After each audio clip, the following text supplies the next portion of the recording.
Just ಮಾರ್ಗಶಿರ ಅಂತೇಳಿ ಲಕ್ಷ್ಮೀ ಪೂಜೆ ಮಾಡ್ತಾರೆ, ಅದು ಮುಗಿಸ್ಕೊಂಡು ಜಸ್ಟ್ ಬಂದೆ. ಸೊ ಅದು ಪೂಜಾ ಮಹಾರಾಷ್ಟ್ರದಲ್ಲಿ ತುಂಬ ಜಾಸ್ತಿ ಮಾಡ್ತಾರೆ, ಇತ್ತೀಚೆಗೆ ಕರ್ನಾಟಕದಾಗೂ ಮಾಡತ್ತಾರೆ. ಸೊ ಮುಂಚೆ ಅಷ್ಟು ಮಾಡ್ತಿದ್ದಿಲ್ಲ, ಶ್ರಾವಣದಾಗೆ ನಾವು ಮಾಡ್ತಿದ್ವಿ ಲಕ್ಷ್ಮೀ ಪೂಜೆ. ಲಕ್ಷ್ಮೀ ಪೂಜೆ ಶ್ರಾವಣದಾಗ ಮಾಡ್ತಿದ್ವಿ, ಬಟ್ ಇತ್ತೀಚೆಲ್ಲ ಸ್ಟಾರ್ಟ್ ಮಾಡ್ಯಾರ ಮಾರ್ಗಶಿರದಾಗೂ ಅಲ್ಲಿ ಕರ್ನಾಟಕದಾಗೂ ಮಾಡ್ತಾರೆ. ನಮ್ಮ ಸೈಡ್ ಕಡಿಮೆ, ಹಾಗಾಗಿ ನಾವು ಅಷ್ಟು ಪೂಜೆ ಮಾಡಲ್ಲ. ಶ್ರಾವಣದಾಗನೇ ಲಕ್ಷ್ಮೀ ಪೂಜೆ ಮಾಡ್ತೀವಿ. ವೈಭವ ಲಕ್ಷ್ಮಿ ಇರ್ಬೋದು, ಸ್ವಲ್ಪ ಶುಕ್ರವಾರ ಅಂತೇಳಿ ಅವಾಗೆ ಮಾಡೋದು. ಸೊ ಇಲ್ಲಿ ಮಾಡಿದ್ರೆ ಸೊ ಮುತ್ತೈದೆತನಕ ಅಂತ ಹೇಳಿದ್ರೆ ನನಗೆ ಮತ್ತು ಸಮ್ಮುಗೆ ಇಬ್ರಿಗೂ ಹೇಳಿದರು. ಆಕಿ ಕನ್ಯಾ ಪೂಜೆ ಅಂತ ಆಕಿ ಕರೆದಿದ್ರು. ಸೊ ಅದೇ ಜಸ್ಟ್ ಮುಗಿಸ್ಕೊಂಬಂದ್ವಿ. ಇಲ್ಲಿ ಯಾವ ಥರ ಪೂಜೆ ಮಾಡ್ತಾರೆ ಅಂತ ನೀವೇ ನೋಡಕತ್ರಿ. ಸೊ ನೆಕ್ಸ್ಟ್ ತೋರಿಸ್ತೀನಿ ಯಾವ ಥರ ಪೂಜೆ ಮಾಡ್ತಾರೆ ಅಂತೇಳಿ. ಈ ಪೂಜೆ ಬಂದು ಮಾರ್ಗಶಿರ ಮಾಸದಲ್ಲಿ ಗುರುವಾರ ಲಕ್ಷ್ಮೀ ಪೂಜೆಯನ್ನು ಮಾಡಲಾಗುತ್ತದೆ. ಇದು 4 ಗುರುವಾರ ಬರುತ್ತೆ. 4 ಗುರುವಾರದಲ್ಲಿ 3 ಗುರುವಾರ ಈ ಥರ ಲಕ್ಷ್ಮೀ ಪೂಜೆ ಮಾಡಿ ಅಮ್ಮನಿಗೆ ಉಡಿ ತುಂಬುವುದು, ಆರತಿ ಮಾಡೋದು ಮಾಡ್ತಾರೆ.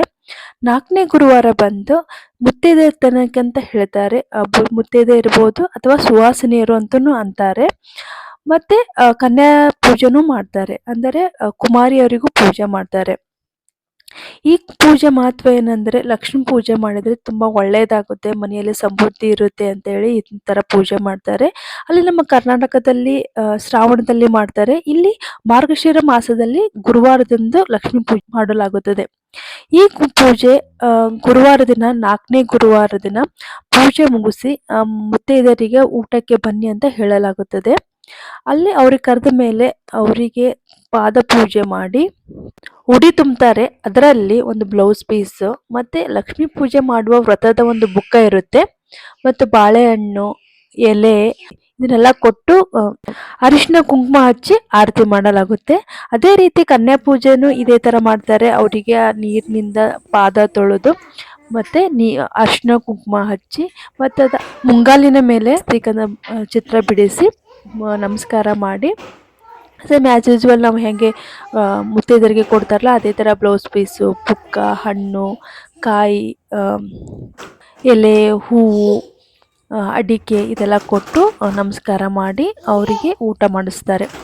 ಇದು ಕನ್ಯಾ ಪೂಜೆ ಮಾಡುವ ವಿಧಾನ. ಊಟದಲ್ಲಿ ಬಂದು ಹೋಳಿಗೆ ಇರುತ್ತೆ, ಪೂರನ್ ಪೋಳಿ ಅಂತಂತಾರೆ ಇಲ್ಲಿ, ಮತ್ತು ಅದ್ರ ಜೊತೆ ಆಮಟಿ ಅಂತ ಮಾಡ್ತಾರೆ, ಅಂದರೆ ನಮ್ಮಲ್ಲಿ ಕಟ್ಟಿನ ಸಾರು ಅಂತ ಮಾಡ್ತಾರಲ್ಲ ಅದು. ಮತ್ತು ನಾವು ಹುಗ್ಗಿ ಮಾಡ್ತೀವಿ, ಅದ್ರ ಬದಲು ಇಲ್ಲಿ ಒಂದು ಖೀರ್ ಮಾಡ್ತಾರೆ.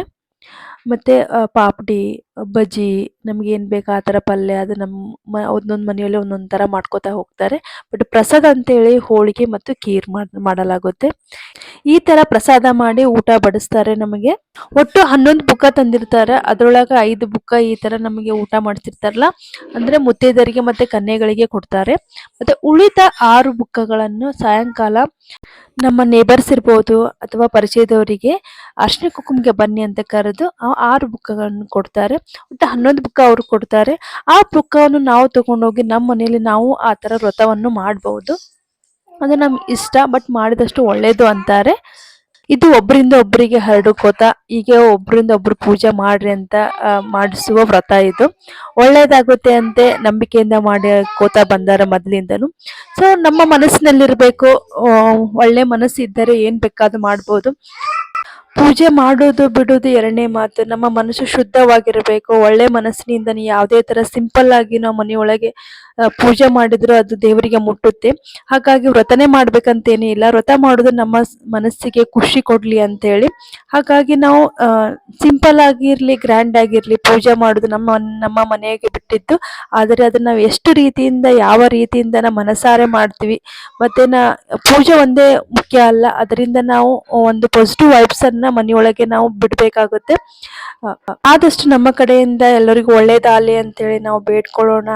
ನಾವು ಕೊಟ್ಟರೆ ಮತ್ತೆ ವಾಪಸ್ ನಮಗೆ ಬಂದೇ ಬರುತ್ತೆ. ಸೊ ಹಾಗಾಗಿ ಎಲ್ಲರೂ ಒಳ್ಳೆ ರೀತಿಯಿಂದ ಇರೋಣ, ಒಳ್ಳೆ ರೀತಿಯಿಂದ ಜೀವನ ಸಾಗಿಸೋಣ ಅಂತ ಹೇಳೋದಕ್ಕೆ ಇಷ್ಟಪಡ್ತೀನಿ.